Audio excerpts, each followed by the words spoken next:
Hello, I am Sifu Avi with Chinese Dragon Kempo Kung Fu, and it is an honor and privilege to be with all of you, excuse me, today. Okay, I have a slight hoarse voice today. I was doing a lot of therapy with the children. I'm a speech and language pathologist, pediatric. I'm bilingual in Spanish. Actually, I'm bilingual in many different languages, but I work with very small children in the Hispanic community that have autism and Down syndrome. So a lot of times I'm talking, I lose my voice after speaking so much. Again, today we're going to continue. This is actually the last section under the white belt curriculum. And this is the self-defense part of the curriculum that I just enjoy. In Chinese Kempo, we did a lot of self-defense, which I love. I loved all the self-defense that we did in Chinese Kempo. In Kung Fu, in Korean Kung Fu and Shipaki, we didn't do a lot of self-defense. He didn't focus on that. But what he did focus on was fighting. Okay? In Chinese Kempo, my Sifu didn't focus on fighting. He focused on self-defense. So it kind of balanced itself out. And so I love self-defense, and I loved being in the ring with other opponents. But because I'm 61 years old now, being in the ring, it's not as tempting as it used to be. So I probably will not go back into the ring.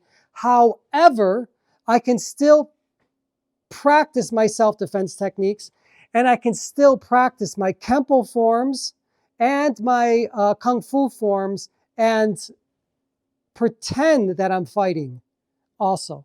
And the forms are good for everything. We'll get into that in future videos. So today we're going to focus on the last section under the white belt curriculum, and this is self-defense. All right. Each system of martial arts has its own unique way of dealing with self-defense. One way is not better than the next. They might say it is, but it isn't. It's the individual who is executing the self-defense technique that is most likely better than someone else. But the technique itself isn't any better. It's just different.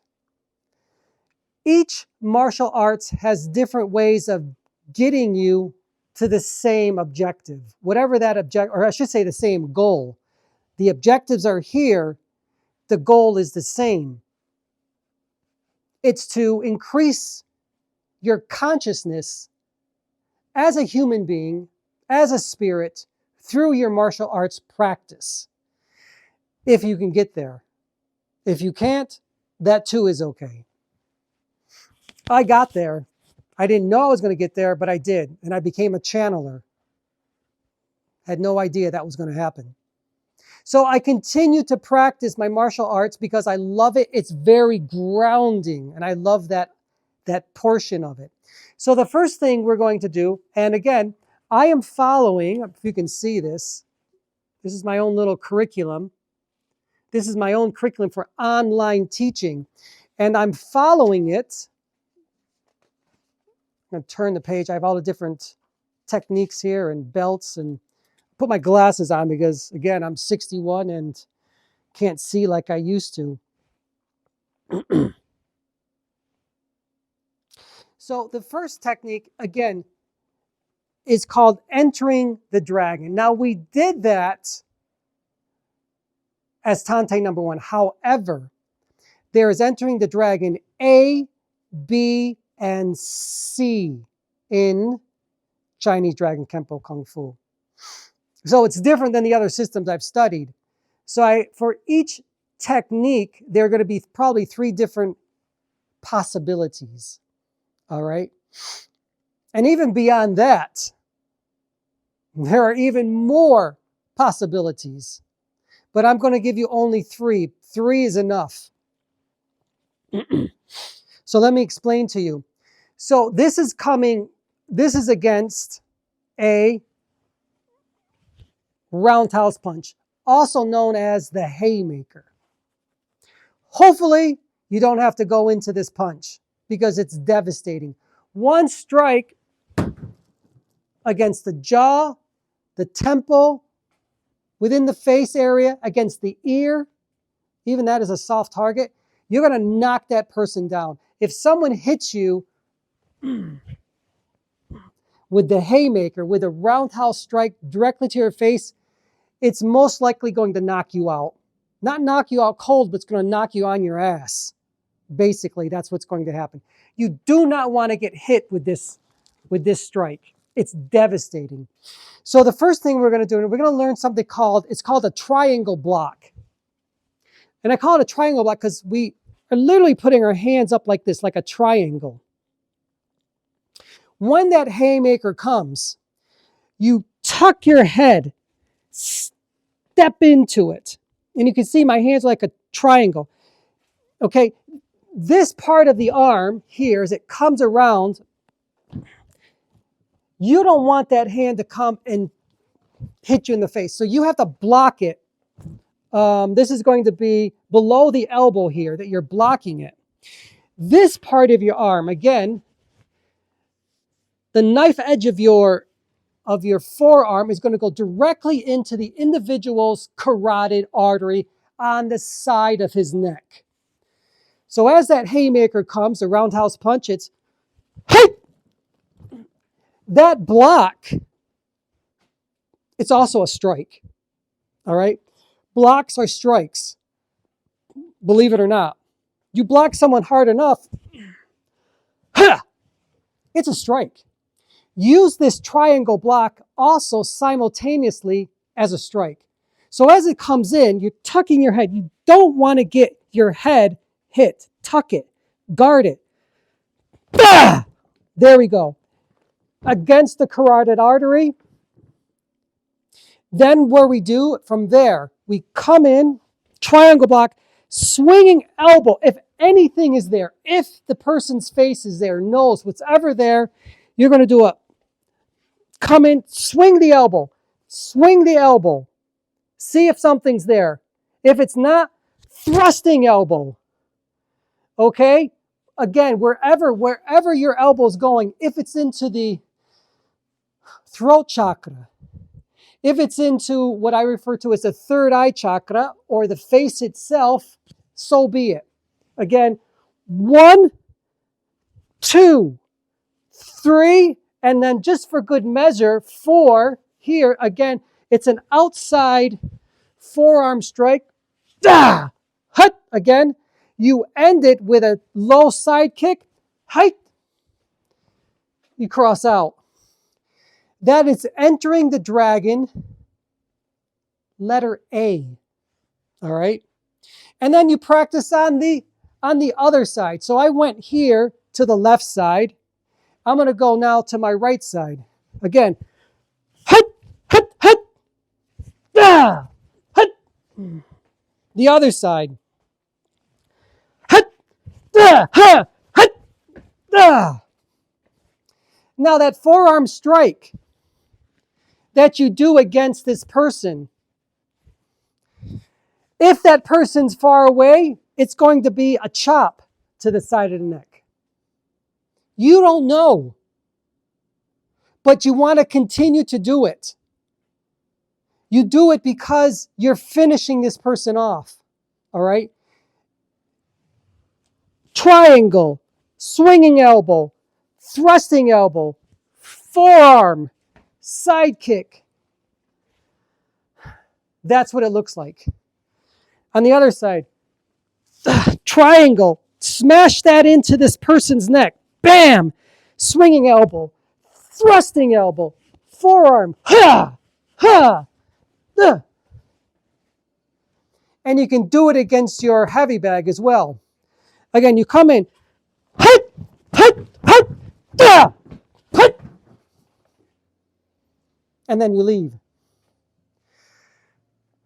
That is the first self-defense technique called entering the dragon against a roundhouse punch again, under the white belt curriculum. Now we're going to do entering the dragon, letter B. Okay, this is the second technique. Again, same thing, roundhouse punch. Let me fix my friend here.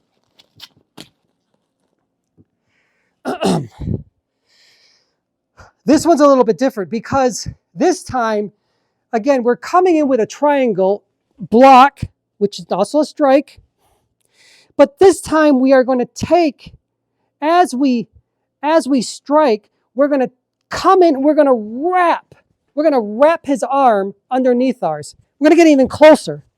So we block, wrap the arm, take your right foot or your left foot, go around him and swing and do it's called the descending elbow, bam, bring him to the ground. And then we do what is called a looping roundhouse kick. That is Kempo in nature. A looping roundhouse kick is this: as you come in, and it goes to the groin, I should say the root chakra, sacral chakra, solar plexus chakra. It can go to the heart chakra, wherever you want to target it. That's what it's called, a looping roundhouse kick. And again, it comes just like that. Comes around. We'll practice more of that with our kicks. Why do we do that in Kempo? Because we do. That's why. In Kung Fu, we didn't do it. In international, I should say, in combat Hapkido, I remember they would say, why are you doing that? I'd say, because that's what I do. That's what we do in Kempo. And they say, well, why don't you just kick the guy? Well, you can do that too if you want. You can just kick the individual. But this looping roundhouse kick builds a little bit more momentum, centrifugal energy as you're going around and kicking. That's all it is. Okay, so again, the technique, you're coming in, this is letter B, entering the dragon, you come in, triangle, his arm is right here. You grab it, step around him, descending elbow, bam! Now, I know this works because I used it when I had to fight. I would come in, step around, and I did this. An inside forearm strike. We're not doing that. It's just called a descending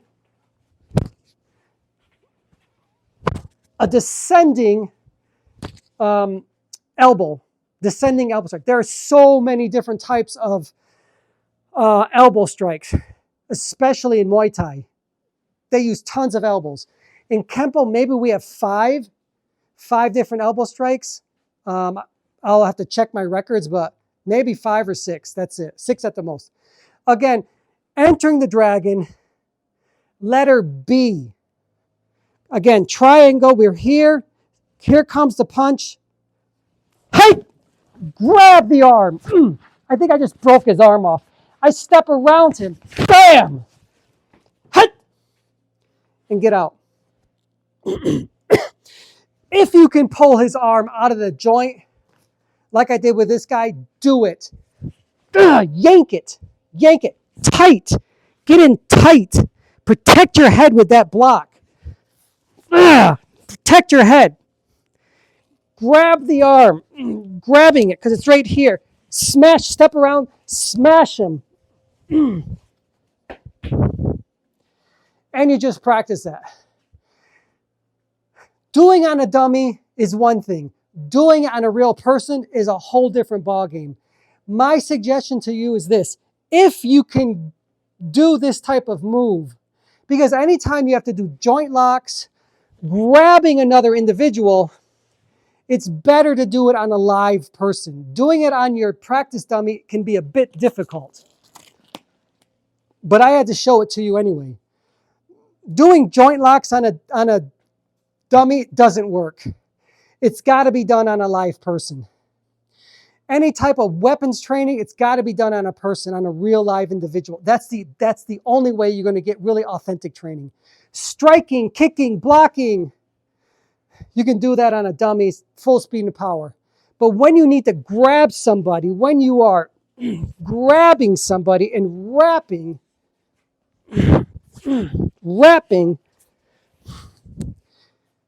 that's a little bit different. So that was entering the dragon B. Entering the dragon C, self-defense technique, is exactly the same thing we did for Tan Tei number 1, entering the dragon. I'm going to make sure I have this. Okay. Again, what we did for Tan Tei number 1, we do for entering the dragon C. Same technique. We come here. Again, we're self-defense. Here comes the punch. Double chop. Chop. Chop. You're chopping the bicep.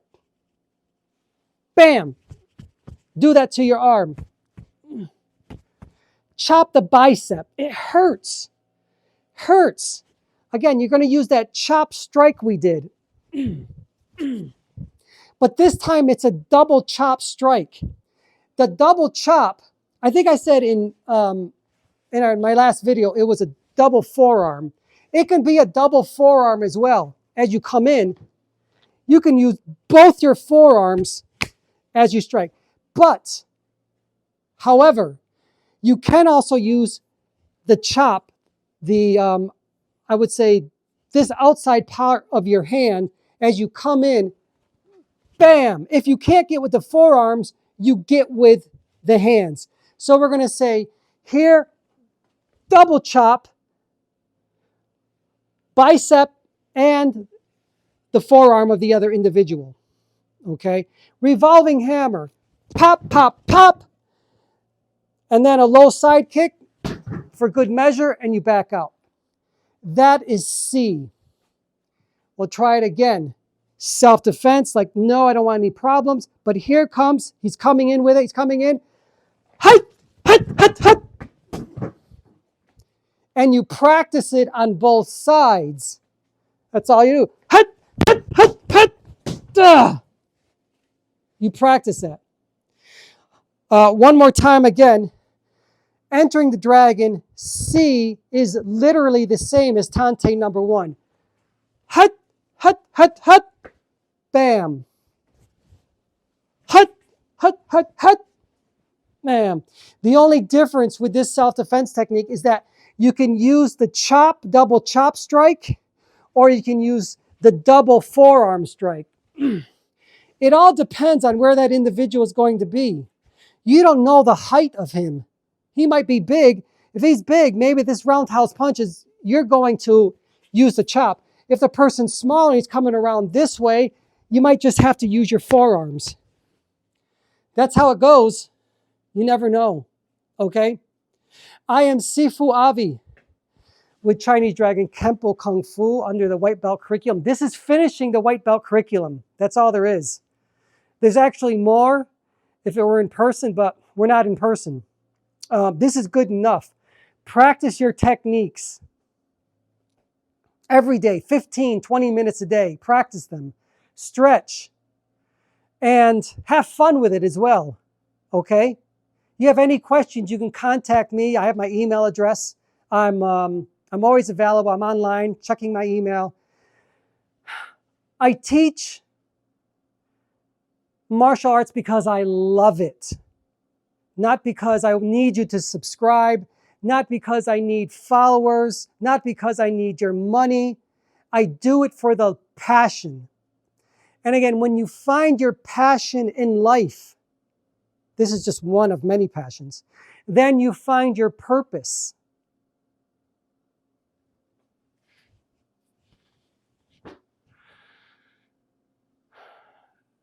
Stay in grace, gratitude.